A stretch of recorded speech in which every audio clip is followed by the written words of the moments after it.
Bom, gente, preste atenção agora, eu quero que vocês foquem, não mude de canal, porque o assunto que nós vamos conversar agora é muito pertinente, muito interessante para você, para tua casa, para toda a tua família, porque pela primeira vez aqui no nosso programa que nós vamos estar batendo esse papo hoje com uma psicóloga chamada doutora Adriana, que vai falar conosco hoje sobre bullying. Você já passou algum tipo de bullying? Você já viu aqueles bullying, quatro olhos, narigão, orelha de abano, lembra disso? Vamos conversar um pouquinho com ela, que ela vai explicar tudinho pra gente hoje. Boa tarde, doutora. Boa tarde, é um prazer estar aqui. O prazer é todo nosso. E hoje o assunto é bem pertinente, muito sério, nós conversamos sobre isso, porque é algo que parece que não tem fim. O bullying é uma situação fora da lógica, que quando a gente pensa que vai melhorar, mediante a muitos comerciais, depoimentos que são dados pela mídia, falando que não pode cometer bullying porque é prejudicial e pode fazer até mesmo com que a própria pessoa que está sofrendo bullying se suicide. Uhum. Isso é um assunto pertinente que deveria ser falado, eu acho, todos os dias. Todos os dias. Né? Nos meios de comunicação, na sala de aula, dentro de casa. Né? E é interessante, é um assunto antigo e ao mesmo tempo atual, né? Isso nunca para. Sim. Doutora, eu gostaria que você explicasse assim, bem claro para a gente o que vem a ser um bullying. O bullying ele é ligado com preconceito, seja ele de xenofobia, seja ele de racial ou homofóbicos. Eu gostaria que você explicasse para a gente, desse a definição do que é o bullying. Então, o bullying é interessante a gente explicar, e hoje Sim. pela manhã estava conversando com um senhor de 70 anos, e ele falou, mas o que é essa palavra bullying? E tá tão comum na internet. Ele não sabia. E ele não sabia. Olha. Um senhor de 70 anos. Então o bullying, ele tá vendo nos noticiários e tal, é assim, quando você faz chacota com o outro, faz pouco da vida do outro, ou tira sarro do outro, sempre vou ter alguém como Um zero à esquerda. Isso. Sempre, ninguém. Sempre vou precisar de alguém para subir. Eu sempre vou fazer alguém de chacota para os outros darem risada. Sim. Isso é um bullying. Tirar um sarro, falar da condição física. Financeira. Isso. Tem vários tipos de bullying que a gente pode associar isso. Você tirar sarro do físico, da condição intelectual do outro, da condição financeira. Então, a gente vê dentro do ambiente escolar, a criança, quando o outro pega e estraga todo o material escolar dele. E ele começa a chorar. Todo dia vai lá arranca o material e estraga. Então tem a parte física também. O outro, você é narigudo, ou você usa óculos, ou você é gordinho, você é magrinho. O óculos é quatro olhos, né? É. Falava orelha de abano, lembra que falava muito? Quando a pessoa tem as suas orelhas assim abertas e falam muito que é orelha de abano. Só porque a pessoa está usando os óculos. Quatro olhos, você não está enxergando com quatro olhos, rapaz. E é sempre você tirar sarro da condição do outro. Fazer aquela pessoa ficar em evidência, ridicularizando o outro. Então, o bullying realmente é você ridicularizar o outro. E fazer com que as pessoas que estão próximas venham rir, tirar sarro, porque as pessoas têm que ter o discernimento. Eu sempre fui sempre por essa lógica, doutora, de que quando você vai fazer uma brincadeira com alguém, seja ela qual for a brincadeira, se você viu que a pessoa que está recebendo aquele tipo de brincadeira não reagiu rindo ou não gostou, porque a pessoa vai ficar séria. Quando a pessoa não gosta, a pessoa fica séria, né? A pessoa já tem que automaticamente não dar continuidade àquela brincadeira, porque quando dá continuidade, aí vai fazendo criar o que no coração da pessoa? Raiva, ódio, vontade de querer bater nela. Pô, cara, eu vou quebrar tua cara, né? Aquilo vai mexendo com o psicológico da pessoa, porque você tá zoando ele por ele ser negro. Ai, todo negro é isso. Ai, todo gordo é aquilo. É mais ou menos isso, doutora? Quando você tá mexendo com o sentimental do outro, você tem que respeitar o outro. A brincadeira tem limite, mas certeza. Quando você mexe com a parte sentimental do outro e deixa o outro descontente ou desconfortável, aquilo já não é mais brincadeira. Verdade. Né? Tudo tem limite na vida. E isso entra a parte da empatia.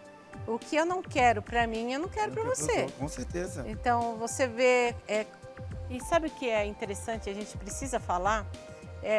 como a gente age dentro de casa, com nossos filhos, né? Se dentro de casa, o exemplo que eu dou é falando mal do vizinho, é falando mal do sobrinho. Ah, tem muito isso também? Tem. Então você está ensinando o seu filho a expor uma outra pessoa de uma maneira negativa. Então, entendi. isso é ensinado, né? A criança não nasce fazendo bullying e tirando sarro do outro. Isso é aprendido. É verdade. E o mais interessante de tudo isso também é que as pessoas, além dela não ter essa consciência, eu gostaria de perguntar o seguinte, doutora. A partir do momento que a pessoa está recebendo, vamos falar mais pelo fato das crianças. A partir do momento que as crianças estão passando por esse tipo de bullying na escola, no condomínio, na vizinhança, como proceder com que tudo que as crianças e adolescentes ouvem, eles venham relatar para os seus pais? A educação na frente de casa, é bom que sempre os pais falem, ó, tudo que passar, tudo que você estiver ouvindo de informações, passa para mim, meu filho. É bom os pais sempre estar dando essas dicas, essas orientações, porque tem muitas crianças, por exemplo, nem tudo que eu passei de bullying na escola, eu nunca cheguei a contar para minha mãe. Entendeu? E assim, tem muitas crianças que daqui a pouco nós vamos entrar aqui bem rapidinho no assunto que aconteceu, que parou o Brasil e o mundo com a história do menino que entrou na sala de aula e assassinou, né, a professora e feriu alguns alunos. Nesse caso, o menino já tinha um problema e esse problema estava mal resolvido na outra escola. Aí eu te pergunto, será que tudo que esse menino passava na escola, ele relatava para os seus pais? Isso é importante. Que ambiente seguro você faz dentro da sua casa para o seu filho se sentir confortável de contar o que ele está sentindo, né? Os sentimentos são aprendidos dentro de casa. Quando você dá segurança para o filho, não importa o que está acontecendo, você tem um amigo ou uma amiga aqui, isso é o primordial. Então, é interessante o pai, quando perceber, e a mãe, se a criança está quietinha dentro do quarto, se ela se isolou, se ela está com manchinha pelo corpo, se você vê que está faltando algum material, o que está acontecendo? Né? Sem ter medo, porque o medo faz a criança paralisar e se isolar. Ah, entendi. Então, às vezes eu tenho medo de eu contar para minha mãe ou para o meu pai, e meu pai, por um histórico de agressividade, pedir para eu bater no amiguinho da escola. Que acontece muito, doutora? Muito. E aí a criança não tem essa personalidade explosiva. E aí eu não bato no amiguinho, meu pai vai ficar frustrado comigo, então eu vou deixar quieto. Não, a gente precisa ter um diálogo dentro de casa, ser amoroso, ter uma paciência, entender por que a criança está passando por aquilo, né? Eu costumo dizer que a criança que sofre bullying, ou ela vai ficar isolada ou ela vai ficar agressiva demais. E ela pode virar também uma pessoa que vai fazer bullying. Uau! Porque assim, eu não consegui resolver comigo, mas eu vou fazer o outro passar pela mesma situação que eu estou passando. É mais ou menos assim, doutora, essa criança que está passando por bullying hoje, falar assim, vou mostrar para toda a sociedade, para todos, que eu não sou fraco, que eu sou forte. Isso. Então eu vou revidar também. Mais ou menos isso? Aí ela vai virar uma criança agressiva. Muito agressiva. Então eu tenho uma dor, eu tenho um ódio interno e eu preciso externalizar. Quem eu vou externalizar? No ambiente que me fez passar esse nervoso. Por isso que é fundamental a mãe e o pai ter cuidado dentro de casa, o ambiente escolar, ter uma pessoa que tenha um cuidado também para falar com uma criança problema, por que ela está fazendo aquilo. A maioria das vezes, vou te falar, 90% das crianças problemas não tem alguém que cuide dela dentro de casa. Nossa, é verdade. Então, aonde que eu não sei nem... por isso que nós estamos aqui aprendendo, estamos recebendo a psicóloga doutora Adriana aqui nessa tarde. Gostaria de perguntar para a senhora, doutora, com respeito, falando assim, aonde que está o erro? Existe a palavra erro? O erro está na educação, os pais estão deixando um pouco a desejar, os pais não estão reeducando seus filhos. Ah, mas eu dou educação para o meu filho. Tá, você pode estar até dando educação para o seu filho, mas só que tem algo aí que os seus filhos... E muitos dos pais, preste atenção, doutora, muitos dos pais estão preenchendo seus filhos mediante a muitos afazeres do dia a dia, com um celular, empurra o celular pro filho, empurra o tablet. Ah, daqui a pouco eu vou ir para poder te ensinar. Ah, daqui a pouco eu vou ir para poder conversar. Estão deixando um pouco a desejar de ter aquele diálogo que você acabou de conversar, sobre o diálogo, conversar mais sobre o tudo com seus filhos, não é isso, doutor? É ter a paciência de sentar, conversar, olhar a criança no olho, perguntar como foi a escola, assim, eu acho que a gente consegue conversar com a criança, tendo uma paciência, sendo amiga da criança, como que foi seu dia na escola hoje, né? O que você aprendeu? O que você aprendeu com o teu amiguinho hoje? Foi um ambiente agradável? Tipo, quando você tem uma esposa, a esposa chega do serviço, seu marido, como que foi teu dia? Então, você ser o exemplo também. Para assim, quando você tem a mãe e o pai que tem um diálogo aberto e tem um amor envolvido, lógico que o filho e a filha vão ter essa mesma relação. Sim, claro. E assim também mostrar que para os filhos que dentro do ambiente escolar, a professora, a coordenadora, qualquer funcionária da escola, ele precisa contar se está acontecendo alguma coisa que deixa ele desconfortável. Então, a atenção, nós precisamos prestar bastante atenção. Vamos colocar aqui alguns pontos. Dentro de casa, os sinais são, eu gostaria até que você viesse me corrigir. Os sinais são quando a criança se exclui, se excluir, Isso. né? Não quiser muita conversa, é um dos sinais que a criança está passando por bullying. Na sala de aula é quando, no local tanto no local de trabalho quanto na sala de aula também tem alguns tipos de sinais. Gostaria que você falasse eles.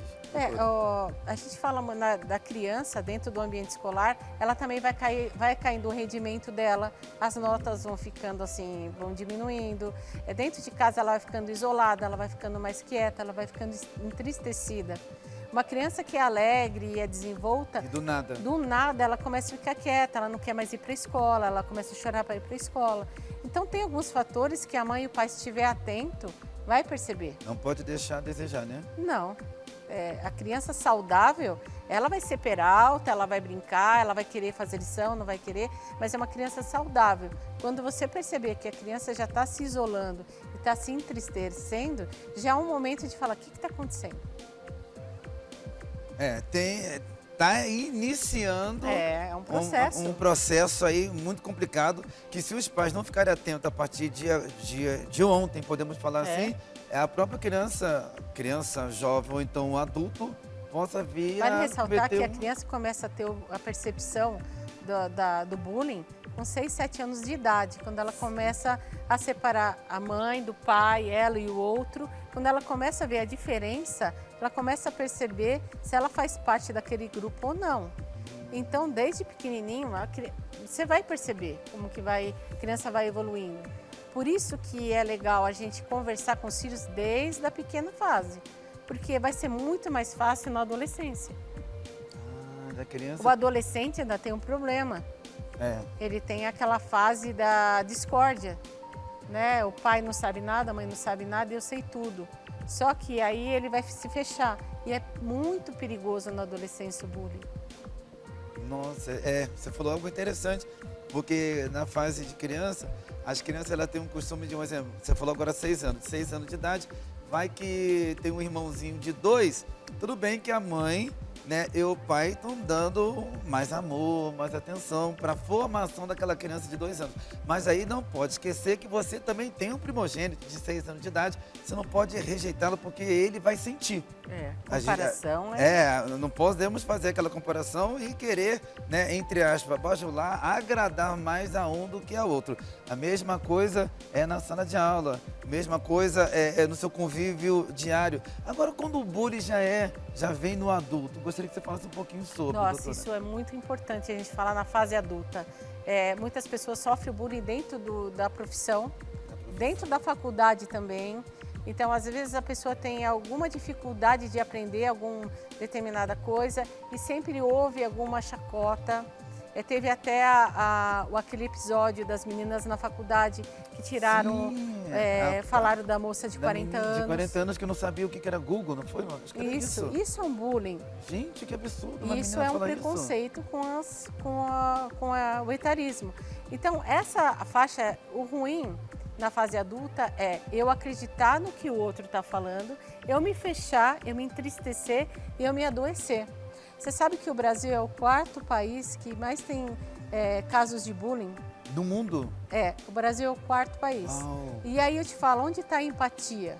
Aonde a gente está ensinando as crianças, os adolescentes a terem empatia? Meu Deus, verdade. Você tocou num assunto que não estava nem me lembrando. Foi agora recente, das 3 jovens que fizeram bullying com uma senhora de 40 anos de idade, porque essa senhora não sabia o que era Google. Gente, pelo amor de Deus, e isso tanto viralizou, repercutiu tanto na mídia em todo o Brasil. Não sei se você está sabendo que as próprias 3 jovens desistiram da faculdade. Foi. Lógico, tem que desistir, porque não tem cabimento você permanecer numa faculdade onde você está rejeitando uma pessoa que a gente não sabe o histórico dessa senhora, a gente fala com respeito, né, de 40 anos de idade, se ela passou situações precárias, se foi financeiro, se foi lado emocional, né, que não deu tempo dela poder fazer uma faculdade antes. A gente não pode, gente. São situações que eu fico assim, é muito assustador, doutora, é muito assustador.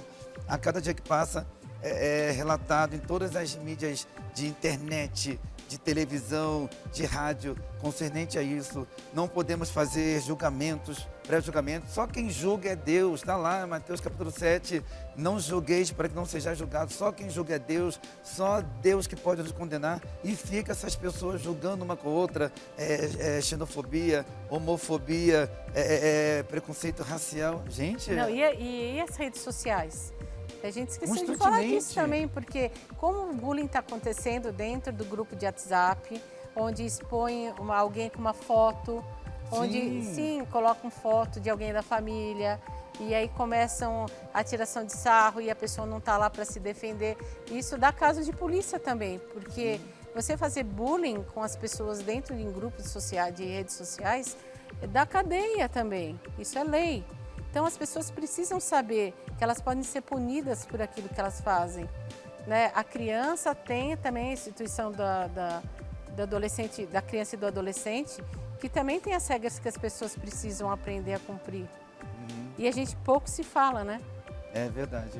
Agora, doutora, para nós fecharmos e finalizarmos aqui com chave de ouro, a palavra a partir do momento que essa pessoa, seja criança, seja adolescente, até mesmo adulto, está passando por uma situação adversa, que seja o bullying, procurar mesmo um psicólogo? Isso, eu aconselho a... Se você está passando por um bullying... Para se curar, né? Se você passou por um bullying ou está passando por um bullying, tente conversar com alguém que é do teu meio, que você se sente segura, peça uma ajuda psicológica, um apoio psicológico, você vai estar bem acolhida. E uma coisa que é primordial e eu gostaria de falar, se alguém algum dia te diminuir perante outras pessoas, lembra que você é único, você tem valor, não é a outra pessoa que vai te diminuir, você não vai perder o vício da vida por causa de outra pessoa. Você precisa colocar isso na cabeça. Ninguém tem o poder de diminuir você. Ninguém. É isso aí. Eu sempre falo isso na igreja. Eu quero, eu posso, eu consigo. Eu quero, eu posso, eu consigo. Independente da tua idade, independente do teu credo, independente da tua raça, quando você quer uma coisa, você pode e você consegue. Então, na fase adulta, não sei se a doutora concorda comigo, como nós não temos, já passamos por aquela fase, vou bater no ciclano, vou tirar satisfação. Você não vai bater em ninguém, não vai tirar satisfação com ninguém, você só vai trabalhar 2 letrinhas na tua mente, a fé.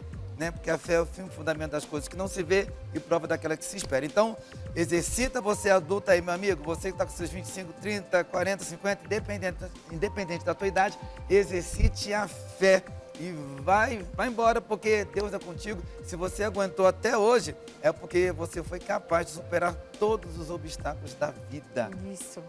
A vida é muito bonita. Linda. A gente não pode deixar ninguém destruir. É verdade. E aqui, eu esqueci de fazer essa pergunta porque agora não temos mais tempo. Gente, e só em 1 minutinho, queria que você resumisse, em 1 minuto, por causa do nosso horário, a doutora Adriana, ela sofreu um bullying, tá, gente? Então, vou contar rapidinho. Eu repetia de ano quando eu era pequena e eu fui diagnosticada com TDAH depois de adulta. E todas as vezes que eu repetia, a própria professora falava, nossa, você aqui de novo, e a classe inteira ria. Só que isso me fez, eu usei como degrau. Hoje eu sou psicóloga formada, tenho as minhas pacientes, tenho pós, falo 3 línguas, então assim, não faça ninguém de chacota, porque o chacoteado pode ser, virar uma coisa muito melhor. É aquele ditado, como é que é? A vida não gira, não. A vida não. Tem um ditado para falar, a vida não gira não, ela capota, meu amigo. Olha aí, ó. Como capota. Não, mas é feia, a professora falou isso para você. Então, por isso que tem que tomar cuidado com quem fala. Se você fala com uma criança e ela pega aquilo como verdade, ela nunca vai querer estudar e vai falar, não, eu não sou nada, eu não vou ser nada. Então depende da força, depende da personalidade da pessoa. Eu tenho como lei na minha vida é assim, se pessoas difíceis passam pela minha vida, eu aprendo com elas. É verdade. Ai, doutora, que honra, que orgulho. 13 idiomas. Doutora aí, maravilhosa, aí nos informando tudo pra gente. Muito obrigada. Que exemplo. Obrigada. Que exemplo. Doutora, pode passar aí suas redes sociais, por favor, telefone de contato, onde você atende, fica à vontade. Meu Instagram é Adriana_Cacetari, eu atendo na Vila Madalena. Vila Madalena. Pode passar o telefone de contato? Meu telefone é 11 984 77 0023. Fechou. Olha aí, ó, superação pura. Doutora Adriana, muito obrigado pelo seu carinho, tá? E eu absorvi essa experiência para mim também, que vai me incentivar cada vez mais a eu poder continuar minha caminhada como apresentador. Parabéns. Obrigado. Obrigada. Obrigado. Pode continuar aí mesmo. Bom, pessoal, ó, o programa terminou. Acabou nada. Tem mais ainda no próximo bloco. Muda de canal não, permanece aqui com a gente.